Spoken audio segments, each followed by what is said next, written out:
अब धनवान बनने के 10 उपाय सुनो, हमने तो करे हैं, हमने तो करे। अब जो नहीं कह सका कि हम बन पाए कि नहीं।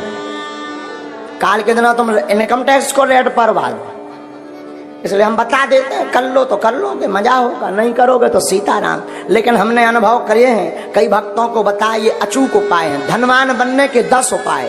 पहला उपाय, देहली पूजन। रोज अपने दरवाजे की देहली को साफ करके रखो, पवित्र करके रखो। और देहली पे गऊ के गोबर से जरूर, पहले के जमाने में माताएं उरेन डालती थी, उसको जरूर डालो। देहली पूजन करोगे, देहली में पवित्रता रखोगे तो लक्ष्मी का प्रवेश होगा आपके घर में। दूसरा, गाय को प्रतिदिन रोटी और गुड़ खिलाएं। पहली रोटी जो बने वो गाय को खिलाएं, उसमें गुड़ जरूर डाल दें। ये दूसरा उपाय है। जो अपने भोजन का पहली रोटी गाय को खिलाता है, उसके घर से कभी लक्ष्मी नहीं भागती। तीसरा उपाय, शुक्रवार के दिन एक अचूक उपाय करें। शुक्रवार के दिन एक अचूक उपाय करें। शुक्रवार को 5 कौड़ी लें, कौड़ी, थोड़ी सी केसर, चांदी का एक सिक्का, चांदी का ना हो तो तांबे का सिक्का ले लें, लाल रंग के कपड़े में बांध दें। अष्टलक्ष्मी, जो हमने 8 लक्ष्मियों के नाम बताए थे, उनका नाम लेकर के पूजन कर दें। और उस कपड़े को बांधकर, लाल अथवा पीले रंग के कपड़े को बांधकर अपनी तिजोरी में रख दें। कभी भी धन आपकी तिजोरी से नहीं भागेगा। चौथा उपाय, शुक्रवार को अन्नदान जरूर दें। भले ही 2 दाने दें, 1 किलो दें, 5 किलो दें। कहीं भंडारा चल रहा हो तो चावल दान दें, आटा दान दें, तिल दान दें। अमावस्या को तिल दान दें। शुक्रवार को जो अन्न दान देता है, उसके घर पर कभी लक्ष्मी नहीं घटती।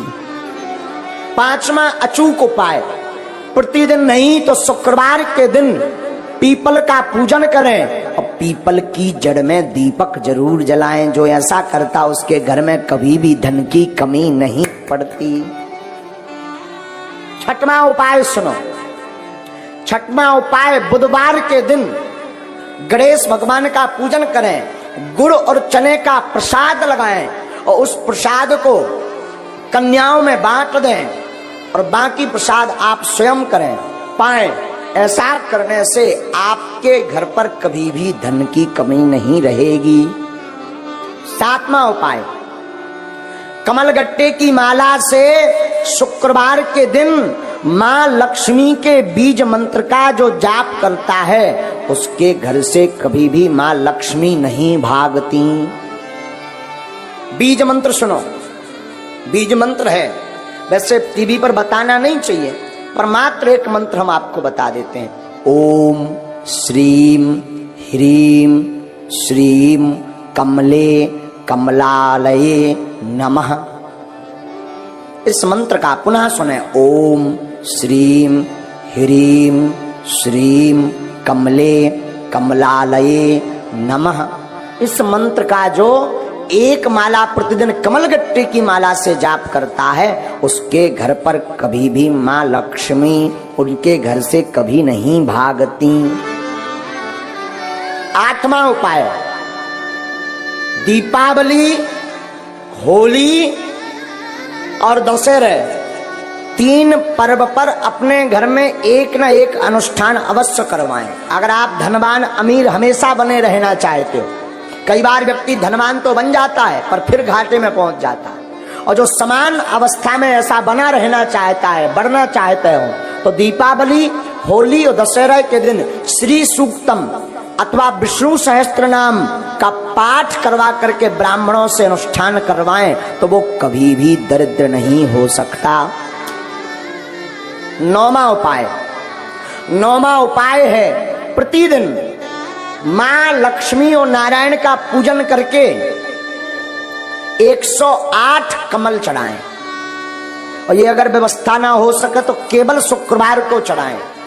और अगर शुक्रवार को नहीं व्यवस्था हो रही है तो अमावस्या के दिन 108 कमल के पुष्प ओम श्रीम ओम श्रीम ओम श्रीम ओम श्रीम ओम श्रीम।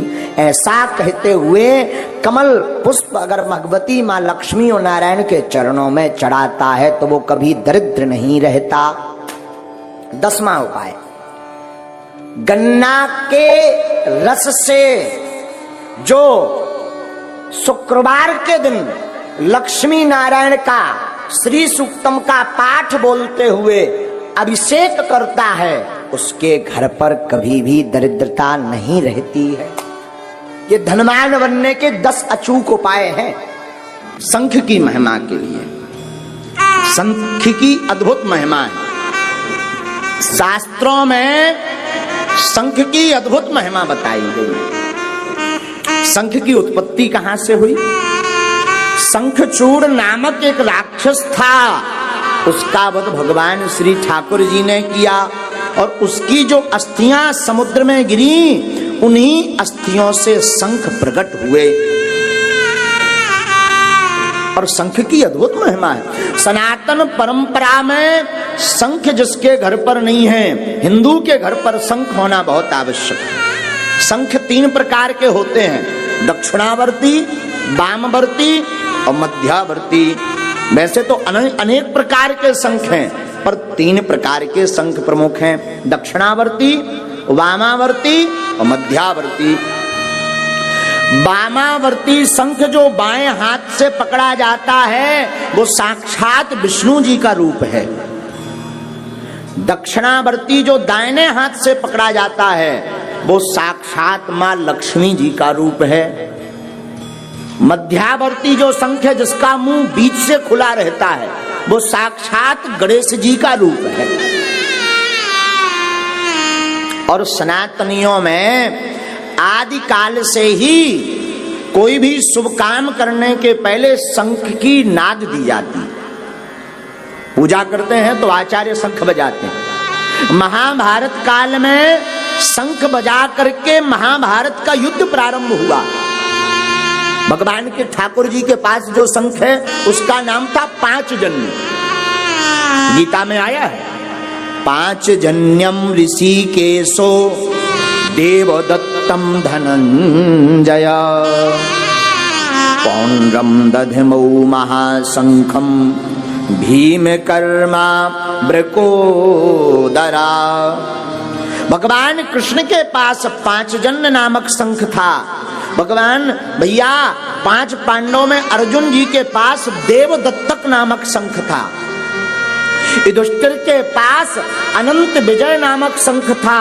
युधिष्ठिर जी अनंत विजय से अनंत विजयम राजा कुंती पुत्रो युधिष्ठिरा नकुल सहदेवश्च सुघोषमणि पुष्पिकौ।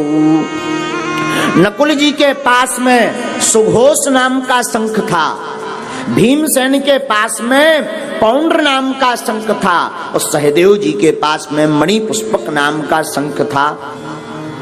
और सबसे विशाल गर्जना नाद जिसकी थी वो पांचजन्य नामक शंख की थी। अद्भुत शंख है पांचजन्य। और जिस हिंदू के घर पर शंख नहीं है उसके घर पर प्रेतों का वास होता है। भैया शंख अद्भुत है, शंख की महिमा अद्भुत है। हम कल आपको बता रहे थे सत्यनारायण क्यों करवानी चाहिए। सत्यनारायण में भागवत में शंख का प्रयोग आज के जमाने में जब से जो मॉडर्न जमाना होगा, जब से भागवत में तो शंख को प्रयोग कम होगा, लेकिन सत्यनारायण की कथा में जरूर होगा। जो भूदेव ब्राह्मण है वो शंख लेकर आते, गरुड़ बजाते और शंख बजाते। शंख से महाराज वैज्ञानिक भी मानते हैं कि जो विषाणु होते हैं वो शंख के नाद से बुरे विषाणु समाप्त हो जाते। शंख से समृद्धि आती, शंख से सौभाग्य प्राप्त होता है, शंख को घर पर रखने से स्वास्थ्य लाभ होता। और जो व्यक्ति प्रतिदिन शंख बजाता उसके फेफड़े मजबूत रहते हैं। हाँ, शंख की अद्भुत महिमा है। श्वास रोकने की सामर्थ्यता भी शंख बजाने वाले को प्राप्त होती है। भागवत में जितासनो जितश्वासो जित संगो जितेंद्रिय, श्वास की महिमा भी बताई। तो शंख प्रतिदिन हिंदू को सनातनीय व्यक्ति को बजाना चाहिए और शंख का पूजन भी करना चाहिए। यहां तक कि एक संत हमको बता रहे थे, महाराज जी शंख के जल को, शंख में जल भर के रख दिया जाए और ठाकुर जी को ऐसा प्रदक्षिणा करा करके उस जल को अगर घर पर छिड़काव कर दिया जाए तो घर से प्रेत बाधा जैसी महामारी भाग जाती है, रोग भाग जाते हैं, प्रेत बाधा दूर हो जाती है। शंख नाद से धर्म का वातावरण बनता है। कोई हमसे पूछे कि आपकी दृष्टि में शंख की महिमा क्या है, तो हमारी दृष्टि तो कहती है सनातनियों की पहचान ही शंख है।